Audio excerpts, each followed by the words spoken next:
You heard me say during the flush we have a tremendous amount of water coming into the system, and I'm going to use Lake Pickwick for example, okay? Yeah, the water got extremely high. When practice started, the lake was 6 foot low. When we started the event, it was 8 foot high, okay?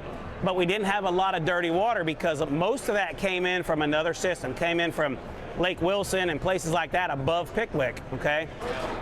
So even though we had flood conditions and we had high water, we had a lot of fishable water because it wasn't dirty, okay? And that's the big key, is trying to find, especially that time of the year, trying to find clear water, okay? That's why I say the flush is the easiest one to fish, because we have a lot of options, we have a lot of clean water, okay? So kind of remember that with the flush, okay? So where do we start during the flush, okay? To me, like I said, the flush is the easiest thing to fish because we have so many options. And those fish are gonna set up on what I call current breaks, okay? When that flood happens and rises, all right, and remember this is so important. Typically, 99% of the time, when the water rises, the fish go with it. When the water falls, they go with it. It's almost like tidal water, you know? And here's the other thing to remember. This happens every single year. So it's nothing new. It's not new to the fish, it's just new to us. So kind of remember that, okay? So with the flush, our options are, I'm gonna say, kind of wide open, all right? We can fish main river, which is like what I did at Pickwick. And at that time, all you're gonna wanna do is concentrate on whatever type cover that them fish can get out of, whether that's a laydown, a rock, a dock, a stump, whatever that may be. When those fish can get out of that current, that's exactly what they're gonna do, you know? And that happens extremely fast. Those fish will make that move in a day or two, okay?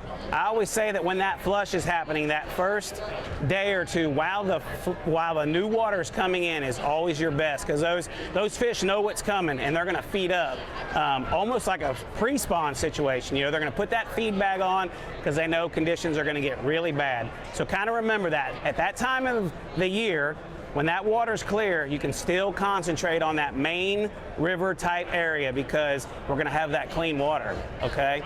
The next thing we wanna focus on is if we're gonna fish in pockets and things like that that are off the main river, okay? There's gonna come a time when you're gonna pull into a pocket and there's gonna be water all over through the woods, okay? It's just gonna look like an endless jungle in there, okay? The biggest tip I can give for you is try to get on what I call a hard line, okay?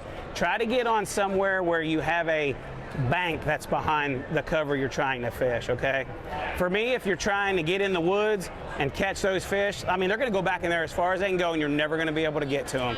So if you can find what I call a stopper, whether that be the bank line or a riprap wall or just any type of wing dam, anything that can stop those fish from getting away from you is definitely going to help you, okay?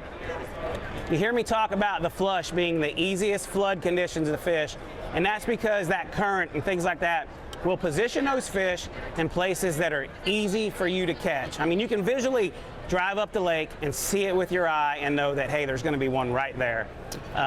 For those of you that watch me at Lake Pickwick, these are the exact type of conditions we fished, and that's how I caught them. I caught them off of rocks, I caught them off of bluff swings, I caught them off of docks, I caught them off of big laydowns, and a lot of that stuff in the event was completely dry in practice, and when we got to actually get on the water, that new cover had water on it, and that's exactly where the fish went. So remember that, and remember this, keep this as simple as possible.